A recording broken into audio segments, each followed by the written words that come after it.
बेटा तू घर कब आ रही है? अब तो बच्चों की छुट्टियां भी हो गई हैं। जल्दी आ जा, बता देना मैं तेरे भाई को लेने भेज दूंगी। सुनिधि की मम्मी फ़ोन पर सुनिधि से कह रही थी। वक्त मिलेगा जब आ जाऊंगी, कहकर सुनिधि ने फ़ोन रख दिया। उसकी मम्मी को बड़ा अटपटा सा लगा। पहले तो ऐसा ना करती थी उसकी बेटी। कुछ दिन से व्यवहार में परिवर्तन हो रहा है। सुनिधि के पापा को भी फर्क दिखाई दे रहा था। पापा तो पापा ही होते हैं ना। सबको बिना बताए पहुंच गए बिटिया रानी के घर। पहले तो सुनिधि ने कुछ नहीं बताया, लेकिन पापा की पारखी नज़रों के आगे ज़्यादा देर तक सच्चाई छुप न सकी। थोड़ी देर बाद सुनिधि पापा से लिपटकर रोने लगी। पापा, इनकी जॉब चली गई है। घर पर बहुत परेशानी चल रही है। जब से इनकी जॉब गई है यह बहुत चिड़चिड़े हो गए हैं। घर में हर वक्त तनाव का सा माहौल रहता है। खर्चों की भी समस्या हो रही है। ऐसे में अगर मैं इनको छोड़कर छुट्टी मनाने मायके जाऊंगी तो इनका मन और उखड़ जाएगा। सुनिधि रोते रोते पापा से कहती है, बेटा तू इतनी परेशान थी और तूने हमें बताना भी ज़रूरी नहीं समझा। हम क्या मर गए हैं अभी? हमारे पास जो कुछ भी है तुम्हारा ही तो है। सुनिधि के पिता उसे समझाते हुए बोले, नहीं पापा, मैं अब आपसे कुछ नहीं ले सकती। हर्षित को अच्छा नहीं लगेगा और वैसे भी आपके पैसों पर हक आपकी बहू बेटों का है। सुनिधि ने कहा, तुझसे ऐसा किसने कह दिया? मेरे पैसों पर हक तेरे भाई का ही है। मैंने तो कभी फर्क नहीं किया तुम दोनों भाई बहनों में।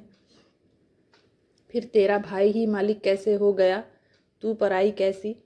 सुनिधि के पिता बोले, पापा आप चाहे जो भी कुछ कहें, इस समय में अगर आपसे मदद लूँगी तो इनको अच्छा नहीं लगेगा।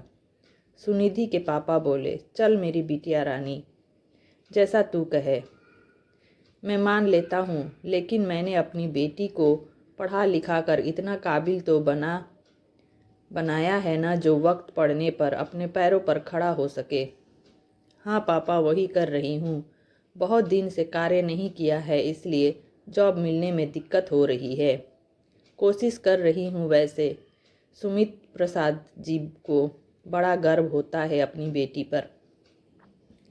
कैसे बिटिया इतनी समझदारी ओढ़ लेती है। कुछ सालों तक अल्हड़ सी रहने वाली लड़की आज इतनी समझदार हो गई।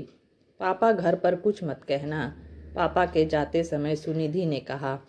नम आंखों से सुनिधि के पापा घर लौट आए, लेकिन बेटी की चिंता उनको सता रही थी।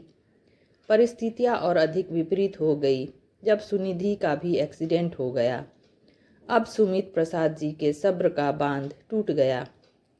वह सुनिधि को उसके परिवार के साथ अपने घर ले आए। शुरू में तो उनकी बहू का बर्ताव सही रहा, लेकिन जब उसे असलियत पता चली, उसका तो व्यवहार ही बदल गया। उसे लगता कहीं ससुर जी सुनिधि के नाम कुछ रुपए पैसा या जमीन जायदाद ना कर दे।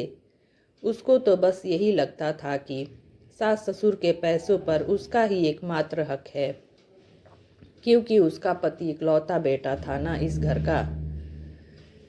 एक दिन तो हद ही हो गई। बहू किरण सुनिधि से लड़ ही पड़ी।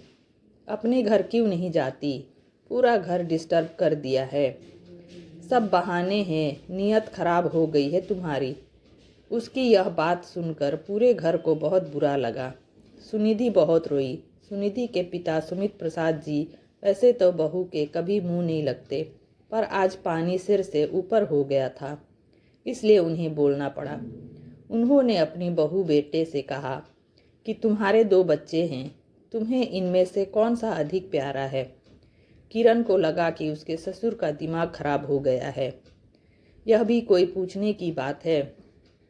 उसे तो अपने दोनों बच्चे ही प्यारे हैं। उसके ससुर ने कहा, कल को तुम अपनी बेटी की शादी करके उससे मुंह मोड़ लोगी क्या? उसके सुख दुख से तुम्हारा कोई सरोकार नहीं होगा क्या? किरण तुरंत बोली, ऐसे कैसे छोड़ दूंगी मैं अपनी बेटी को? मेरी बेटी तो मुझे जान से भी अधिक प्यारी है। सुमित प्रसाद जी बोले, जिस प्रकार तुम्हारी बेटी प्यारी है, तो क्या मेरी बेटी का कोई हक नहीं इस घर पर? वैसे तो हिंदुस्तान में अधिकांश जमीन जायदाद बहू बेटों के हिस्सों की आती है, लेकिन परिस्थिति के अनुसार मुझे कुछ फैसला लेना होगा। किरण, तुम अपने पति और बच्चों के साथ अलग रहने जा सकती हो। यह घर हमारा है और इस पर सबका हक है। मैं करोड़ों की जायदाद तुम्हारे लिए छोड़ दूं और मेरी बेटी दर बदर की ठोकर खाती रहे, यह तो कोई उचित नहीं होगा। ससुर की सख्ती देखकर किरण चुप हो जाती है। उसे अपनी औकात पता चल जाती है। पति की कमाई पर इतना ऐशो आराम थोड़ी कर पाएगी। कितनी शान शौकत सी जिंदगी बसर कर रही है। अब तो किरण शांत हो गई है, लेकिन सुमित प्रसाद जी जानते थे कि वह चुप्पी ज़्यादा दिन की नहीं है। इसलिए उन्होंने कानूनी कार्रवाई करके अपनी बेटी सुनिधि और उसके बच्चों के भविष्य के लिए कुछ हिस्सा सुरक्षित किया। सुमित प्रसाद जी भी आज अपराध बोध से मुक्त थे कि उन्होंने अपनी बेटी के बीच मझधार में नहीं छोड़ा। बेटियां भी तो घर का हिस्सा होती हैं। इस आंगन से पलकर दूसरे आंगन में चली जाती हैं, लेकिन परिस्थितियों में विपरीत हो तो संजोग भी तो जाती है बेटियां। Thanks for watching. मिलते हैं नेक्स्ट वीडियो में।